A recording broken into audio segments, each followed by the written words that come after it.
வாழ்க பலமுடன். பிரியமானவர்களே, நேற்றைக்கு டிவியில் பார்க்கும்போது அந்த நியூஸை கேட்கும்போது மனசுக்கு ரொம்ப கஷ்டமாக இருந்தது. என்ன நியூஸ் அப்படின்னு சொன்னால், அண்ணா யூனிவர்சிட்டியில் படிக்கிற பெண்ணுக்கு அந்த மாதிரி ஒரு பாலியல் கொடுமை நடந்தது அப்படின்றத பற்றி நம்ம பார்க்குறோம். அப்போ அண்ணா யூனிவர்சிட்டியில் படிக்கிற பிள்ளை அப்படின்னு சொன்னால் உண்மையில் அது நல்ல நாலேஜ் உள்ள பிள்ளை. அதுதான் நிறைய மார்க் எடுத்த பிள்ளைங்களுக்கு தான் அங்கே சீட்டு கிடைக்கும். அண்ணா யூனிவர்சிட்டியில் இன்ஜினியரிங் அதாவது சீட்டு கிடைக்கிறதுன்றது நிறைய பிள்ளைங்களுக்கு ஒரு கனவுன்னு கூட சொல்லலாம். அந்த கனவை நிறைவேற்றும்படியாக பிள்ளைங்க ரொம்ப அருமையாக படிப்பாங்க. முதல்ல சொல்லப்போனால் அண்ணா ஒரு இன்ஜினியரிங் அப்படின்னு சொன்னால் அண்ணா யூனிவர்சிட்டியில் எல்லா போஸ்ட்டும் ஃபில்லான பிறகு தான் மற்ற காலேஜுக்கு போவாங்க. யாருமே அண்ணா யூனிவர்சிட்டியை வச்சுட்டு மீதிய காலேஜை செலக்ட் பண்ண மாட்டாங்க. அதெல்லாம் ஓவர்னா தான் போவாங்க. ஆனால் அப்படி படிக்க போன பொண்ணுக்கு இந்த ஒரு நிகழ்ச்சி நடந்ததுக்கு யார் காரணம்? இன்றைக்கு பெண் பிள்ளைகளை பெற்ற பெற்றோர்களுக்காக இந்த வீடியோ. தயவு பண்ணி யாராக இருந்தாலும், நீங்கள் பெண் பிள்ளையவே பெறலைன்னு வச்சுக்கிங்க, பரவாயில்ல. நீங்கள் யாராக இருந்தாலும் இந்த வீடியோவை நீங்கள் முழுசும் பாருங்கள். சின்ன வீடியோ தான், முழுசும் பாருங்கள். தயவு பண்ணி அந்த பெண் குழந்தை இருக்கிறவங்களுக்கு ஷேர் பண்ணுங்கள். இந்த காலத்தில் பெற்றோர் அவங்க அதாவது அதில் முக்கியமாக தாய் தகப்பன் 2 பேருமே சொல்லலாம். அதுலேயும் இந்த பெண் குழந்தைகள் அப்படின்னு வரும்போது நிறைய பங்கு யாருக்கு இருக்குது அப்படின்னா இந்த காலத்தில் தகப்பனுக்கு தான் இருக்குது. ஏன்னா செல்லம், பொண்ணுனாலே அப்பாவுக்கு, அப்பா செல்லம். அம்மா வேண்டான்னாலும் அப்பா என்ன சொல்லுவார்? சரிம்பார். ஆனால் தான் கட்டின மனைவிக்கு எதெல்லாம் ரிஸ்ட்ரிக்ஷன் போடுறாரோ அத்தனை ரிஸ்ட்ரிக்ஷனையும் பெத்த பொண்ணுக்கு ரிலீஸ் பண்ணிடுவார். அதுதான் அப்பா. என்ன நீ அது போடக்கூடாது, இது போடக்கூடாது, இது எல்லாமே பொண்ணுக்கு ஓகே. பொண்ணு வளர்ந்து வரும்போது எல்லாமே ஓகே. அப்போது தாய் என்ன சொன்னாலும் அந்த பிள்ளைங்க என்ன பண்ணுறாங்கன்னா அப்பாவோட அந்த அரவணைப்பில், அவரோட அந்த பெர்மிஷனில் அவங்க துணிஞ்சு இருக்கிறாங்க. இப்போது நான் என்ன கேட்குறேன்னா, ஒரு நல்ல நீங்கள் நினச்சி பாருங்கள், இவ்வளோ தூரம் படிக்கிறதுக்கு ஒரு அறிவுள்ள பிள்ளை தன் கற்பை இழந்து நிற்கிதுன்னா அது எப்படி நினச்சி பாருங்களேன். அதுக்கு யார் காரணம்? உண்மையில் நான் சொல்கிறது என்னென்னா, ஒரு ஹாஸ்டலில் கொண்டு போய் விட்டுருக்காங்க, ஒரு சேஃப்டியான பிளேஸில். நைட்டு 10 மணிக்கு ஒரு ஆண் நண்பரோடு இருந்திருக்குன்னு சொன்னால் என்ன காரணம்? நான் இவங்கள சொல்லலை, பொதுவாகவே நான் சொல்கிறேன். இந்த விஷயம் இல்லை, பொதுவான விஷயங்கள். ஒரு பெண்ணுக்கு பாலியல் கொடுமை நடக்குது. அவங்க முக்கால்வாசி நடக்கிறதுலாம் என்ன தெரியுமா? ஆண் நண்பர்களோடு அவங்க போய்கிட்டு இருக்கிறதுல தான் நிறைய விஷயங்கள் நம்ம பார்க்குறோம். ஆண் நண்பர்களோடு அவங்க போய்கிட்டு இருக்கிறாங்க, பாய் ஃப்ரெண்டோட எங்கேயோ உட்காந்து பேசிகிட்டு இருக்காங்க. அப்போ அங்கேருந்து வர்றவங்க அந்த பிள்ளைங்களுக்கு எடுத்துடுறாங்கன்னு வருது. அதில் ஒரு கேஸு தான் இது. அப்போது பெற்றவர்களாகிய நாம் நல்லா தெரிஞ்சுக்கங்க, பிள்ளைங்களுக்கு நம்ம என்ன முதல்ல சொல்லி கொடுக்குறோன்னா, பிள்ளைங்களுக்கு சாப்பிட சொல்லி கொடுக்குறோம், நடக்க சொல்லி கொடுக்குறோம், படிக்க சொல்லி கொடுக்குறோம். ஆனால் பண்பையும் ஒழுக்கத்தையும் கற்பையும் நம்ம போதிக்கிறோமா? குழந்தைங்களுக்கு நம்ம போதிக்கிறோமா? இன்றைக்கி சின்ன பசங்களுக்கு பேட் டச்சு குட் டச்சுன்னு ஒன்று நம்ம சொல்லி கொடுன்றாங்க. அந்த காலத்தில் அதெல்லாம் இல்லை. ஆனால் என்ன சொல்லுவாங்க தெரியுமா? ஆம்பளை பிள்ளைங்களை பார்த்தா பேசக்கூடாது, கொஞ்சம் ரோட்டில் நடந்தேன்னா குனிஞ்ச மேனிக்கு போகணும், எங்கேயும் இப்படி இப்படி திரும்பி பார்க்கக்கூடாது. இதெல்லாம் பெற்றோர் உண்மையில் எனக்கு சொல்லி கொடுத்தது. இதெல்லாம் நான் ஒன்றும் அழகி இல்லை. ஆனால் அந்த காலத்தில் பெற்றோர் குழந்தைங்களுக்கு, எங்கள் வீட்டில் 5 குழந்தைங்கள், 5 பெண் குழந்தைகள். ஆனால் எல்லாருக்கும் சொல்லி கொடுக்குறது என்னென்னா, எங்கள் அம்மா சொல்லுவாங்க, அவங்கவுங்க பயப்படுறாங்க, ஆனால் நான் என் பிள்ளைங்களை வச்சு நான் பயப்படல. ஏன்னா எங்கள் அம்மா எங்களுக்கு அப்படி சிறு குழந்தையிலே கற்றுக் கொடுத்துருக்கிறார்கள். அடுத்தவங்க கொடுத்தது ஆம்பளைங்களோட பேசக்கூடாது, அவங்ககிட்ட வாங்கக்கூடாது. இப்போ என்ன ஆச்சுன்னா சர்வசாதாரணம்.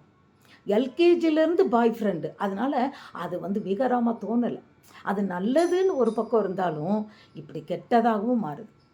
அது நல்லதுன்னு தான் அதை கொண்டு வந்தாங்க. ஏன்னா பாலியலை இப்போமே பிள்ளைங்களை பிரிச்சிடக்கூடாது. ஆனால் அந்த காலத்தில் இருந்தது நல்லதாகவே இருந்தது, இந்த அளவுக்கு மோசம் இல்லை.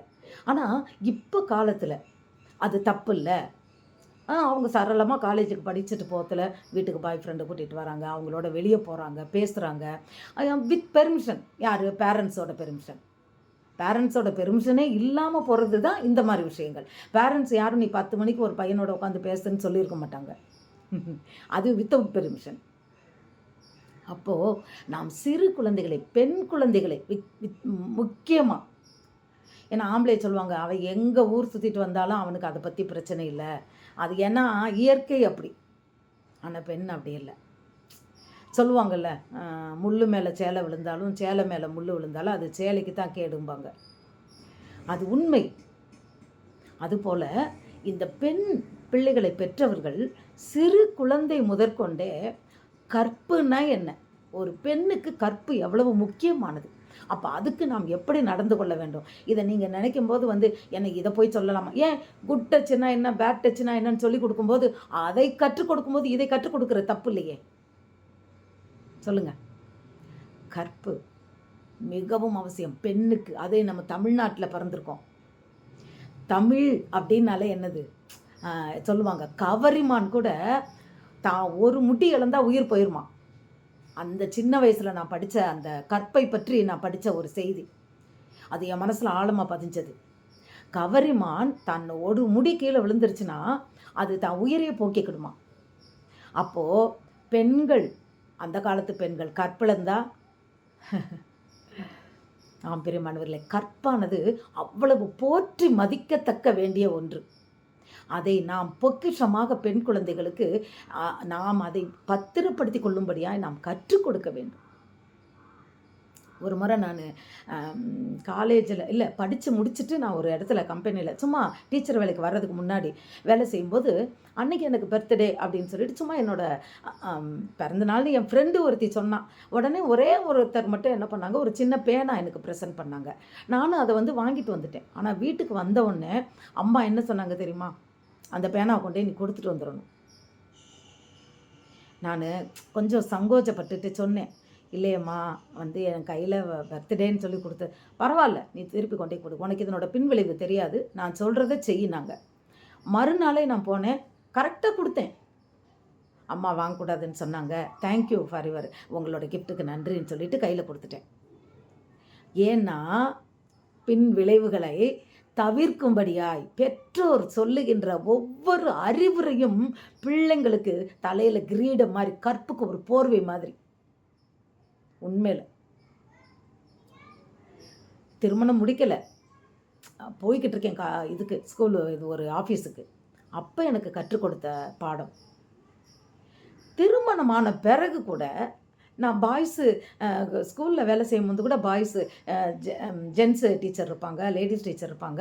ஆனால் அதை நாங்கள் அந்த பக்கமே பார்க்குறதோ பேசுகிறதோ தேவையில்லாமல் இது பண்ணுறதோ எதையுமே நாங்கள் செய்ய மாட்டோம். ஏன்னா வளர்ப்பு அப்படி, சிறு குழந்தையிலிருந்தே வளர்த்த விதம் அப்படி. இன்றைக்கு அந்த ஒரு கவனிப்பு மிகவும் பெற்றோராகிய நமக்கு மிகவும் அவசியம் பிரியமானவர்களே. உண்மையில் இன்றைக்கி என் 3 வயசு, என்னோட 2 வயசு பேர குழந்தைங்க, அவங்கள நான் வளர்க்கும்போது அவங்க அம்மா அப்படியெல்லாம் சொல்லித்தரலாம். ஆனால் நான் சொன்னேன், ஏன்னா இந்த காலத்தில் 4 வயசு பிள்ளைகள் 3-6 மாத பெண் குழந்தைகளை கூட ஒரு தப்பாக பார்க்குறது, தப்பாக நடத்துகிற ஒரு காலத்தில் இருக்கும். அதனால் யார்கிட்டையும் போய் பேசக்கூடாது, பழகக்கூடாதுன்னு நான் கற்றுக் கொடுத்தேன். ஒரு முறை எங்கள் வீட்டுக்கு வந்திருக்கும் போது ஒரு தெரிஞ்சவங்க தான், போயிட்டு வரேன் அப்படின்னு கை கொடுக்குறாங்க, கை கொடுக்க மாட்டேன்னு கையை எடுத்துக்கிட்டா. அது தப்பு இல்லை, ஏன்னா நான் பழக்கிறது அப்படி. யாராக இருந்தாலும் பெற்ற தகப்பன் கூட பிறந்த அண்ணன் தவிர யாருடனும் அனாவசியமாக தொடவோ பழகவோ பார்க்கவோ பேசவோ கூடாதுன்னு இதெல்லாம் இந்த காலத்தில் நடக்காதுன்னு சொல்லுவீங்க. இதெல்லாம் இந்த காலத்துக்கு பொருந்தாதுன்னு கூட சொல்லலாம். அது மாடர்ன் வேர்ல்டு, மாடர்ன் பேரண்ட்ஸ். அப்போது இதெல்லாம் ஈஸி, பரவாயில்லன்னு போனால் பரவாயில்ல. ஆனால் கற்பு என்பது மிக மிக நமக்கு ஒரு பெண்ணுக்கோ ஆணுக்கோ மிகவும் அவசியம். நாம் பெற்றோர் படிப்புக்கு முக்கியத்துவம் கொடுக்குறோம். ஏன்னா அவ்வளோ நல்லா படிக்கிற பிள்ளைங்கள்ல, படிப்பு படிப்பு படிப்புன்னு பார்க்குறத காட்டிலும் பண்புக்கு, நல்ல ஒழுக்கத்துக்கு, அதை நாம் கற்றுக் கொடுத்தால் வாழ்க்கையின் பாடங்களை நாம் சைடில் நிச்சயமாக அதுக்குத்தான் முதலிடம் கொடுக்கணும். வாழ்க்கை என்ற பாடத்தை நாம் கற்றுக் கொடுக்க வேண்டும். திருமணம்னு உடனே திருமணமாகி போகிற வீட்டில் எப்படி இருக்கணும்னு நம்ம கற்றுக் கொடுக்கணும். எங்கள் அம்மா எனக்கு கற்றுக் கொடுத்தாங்க, எங்கள் அப்பாவும் கூட எனக்கு கற்றுக் கொடுத்தாரு. அம்மா சொன்னாங்க, உனக்கு கல்யாணம் ஆக போகுது, நாளைக்கு உன் மாமியாருக்கு நீ ஒரு டம்ளர் தண்ணி கொடுத்தாலும் சரி, இல்லை ஒரு தட்டில் சாப்பாடு வச்சு கொடுத்தாலும் சரி, அதை நீ கொண்டுட்டு போய் அவங்க முன்னத்தில் வைக்கும்போது என் முகத்தை நினச்சிக்கிட்டு கொண்டுட்டு போய் வைக்கணும் அப்படின்னாங்க. இன்றைக்கு எத்தனை பெற்றோர் அப்படி பெண் பிள்ளைகளுக்கு புத்தி சொல்லி கொடுப்பாங்கன்னு எனக்கு தெரியல. இருக்கலாம், மேபி சிலர் இருக்கலாம். அது என் மாமியார் இறக்கும் வரையில் என் மனசில் நினப்பு இருந்தது. சில நேரம் எனக்கு கோபம் வந்தாலும் அவங்க செய்கிறத பார்த்துட்டு அம்மாவுடைய அறிவுடை நான் கொடுத்தாலும் அவங்க உடனே வாங்கி சாப்பிட்டேன். அந்த அப்படி வை அப்படிம்பாங்க. சுட சுட சுட சமையல் ஃபஸ்ட்டு அவங்களுக்கு போட்டு கொண்டுட்டு போய் சாப்பிட்றாங்களோ சாப்பிடலையோ அதை இருந்தாங்க வை அப்படி வை அப்படிம்பாங்க. பெருமனவர்களே, வளர்ப்பில் இருக்கிறது. இன்றைக்கு தாயும் தகப்பனும் பெண் குழந்தைகளை பொறுத்த வரைக்கும் அந்த பிள்ளைகள் கற்போடு மானத்தோடு எப்படி வாழ வேண்டும் என்பதை சிறு வயது முதற்கொண்டே அதை கற்றுக் கொடுக்க தவறினால் இந்த கதிதான். குழந்தைகளுக்கு நாம் தானே கற்றுக் கொடுக்கணும். சொல்லுங்க, படிப்புக்கு மாத்திரம் முக்கியத்துவம். எவ்வளோ படிச்சுட்டா, ஃபர்ஸ்ட் ரேங்க் வாங்கிட்டா, கோல்டு மெடல் வாங்கிட்டா, வேஸ்ட் வேஸ்ட். வாழ்க்கை பாடத்தை கற்றுக்கலைன்னா வேஸ்ட், முற்றிலும் வேஸ்ட். என்ன ஒரு பதவிக்கு போஸ்ட்டுக்கு போனாலும் உலக வாழ்க்கையை வாழ தெரியாத பெண்களாக இருந்தாங்கன்னா, எல்லாத்தையும் புத்தியுள்ள ஸ்ரீ இல்லைன்னா அது வேஸ்ட். அதனால் இன்றைக்கு நான் பெற்றோர்கள் ஒவ்வொருவரையும் நான் கெஞ்சி கேட்டுக்கிறது என்னன்னா, உங்கள் பிள்ளைங்களுக்கு சிறு வயது முதற்கொண்ட, ஏன்னா 6 மாதம் 1 வயசு பிள்ளைங்களெல்லாம் கற்பழிக்கிறான், 90 வயசு கிழவியை கற்பழிக்கிறாங்களாம். சொல்லுங்கள், நாம் நம் பிள்ளைகள் பாதுகாப்போடு பத்திரமாய் அவர்கள் வாழ்க்கை எப்படி வாழணுன்றதற்கு பெற்றோராகிய நாம் தான் கற்றுக் கொடுக்க வேண்டும். பிரியமானவர்களே, பெண் பிள்ளைக்கும் விசேஷித்த விதமாக பெண் பிள்ளைக்கு, ஆண் பிள்ளைகளை ஒழுக்கத்தில் வளர்க்கும் போது தான் அவன் அந்த மாதிரி தப்பு பண்ண மாட்டான். நீங்கள் ஒழுக்கத்தில் வளர்ந்தாலும் அவன் வளர்ந்து வரும்போது அந்த ஃப்ரெண்ட்ஸோடு சேரும்போது அவன் மாறிடுறான். ஆனால் பெண் பிள்ளைங்கள் அப்படி மாற மாட்டாங்க. அவங்க வளர்ந்து வர்றது அந்த சின்ன வயசுலேருந்து நம்ம எதை விதைக்கிறோமோ அது அவங்க மனசில் ஆழமாக பதியும். சொல்கிறாங்கல்ல, அந்த பசுமரத்தாணி போலன்னு, அது அப்படி பதியும். குழந்தைங்களை குளிக்கும் போது சட்டியோடு மற்றவங்க முன்னத்தில் நிற்காத அப்படின்னு சொல்லி வளர்த்தோம்னா அந்த குழந்தை அதே மாதிரி தான் வளரும். நாளைக்கு அப்பா அண்ணனை கூட கிட்ட யாரும் அம்மா கூட விடாது. நான் அதை சொல்லி சொல்லி வளர்த்ததுனால நான் குளிக்க வைக்கிற வரைக்கும் எங்கள் பேத்திங்க 2 குளிப்பாங்க. அடுத்து ஒரு காலகட்டம் வேலைக்காரவங்க வந்தவுடனே அவங்க குளிக்க கூட்டிகிட்டு போனாங்கன்னா மாட்டேன்ட்டாளுங்க. நாங்கள் ட்ரெஸ்ஸை கழட்ட மாட்டோம், நீ என்னை குளிக்க வைக்கக்கூடாது. ஒரு 2 மாதம் 3 மாதம் போராடி நானும் கூட நின்று அதுக்கப்புறம் அவங்கள கொஞ்சம் கொஞ்சமாக நான் அவங்களுக்கு சொல்லி கொடுத்து, அடே ஆண்டி தான்டா, தப்பு இல்லை, ஆச்சி மாதிரி தான், நான் இதை சொல்லி கொடுத்து ரொம்ப கஷ்டப்பட்ட பிறகு தான் அவங்ககிட்ட பிள்ளைங்க ஜட்டியோடு தான் நாங்கள் குளிப்போம்னு சொல்லி குளிக்க பழகினார்கள். ஆம் பெரியமானவர்களை, எல்லாமே நாம் கற்று கொடுப்பதில் இருக்கிறது. நீங்கள் ஒரு விதை விதைச்சிங்கன்னா வேறு விதை முளைக்குமா? இல்லை. கற்பு என்ற விதையை குழந்தைங்க மனசுக்குள் நாம் ஆழமாக பதித்து விட வேண்டும். அது வளரும்போது செடியாக வளரும். அது அவங்களுக்கு பாதுகாப்பை கொடுக்கும். ஒவ்வொரு பெற்றோருக்கும் இந்த கடமை உணர்ச்சியோடு உங்கள் பொம்பளை பிள்ளைங்களை வளங்க, ஆம்பளை பிள்ளைங்களை வளங்க. இது உங்களோட கடமை. இந்த கடமை தவறுனா பிள்ளைங்க தான் சீரழிகிறாங்க. இன்றைக்கு நாம் மனம் திரும்புவோம். நம்மளுடைய வாழ்க்கை முறையை அந்த சொல்லி கொடுக்குற பிள்ளைங்களை வளர்ப்பு முறையில் கவனம் எடுப்போம். பிள்ளைங்களை அருமையாக நாம் பாதுகாத்து கொள்ளும்படியாக நடப்போம். God bless you.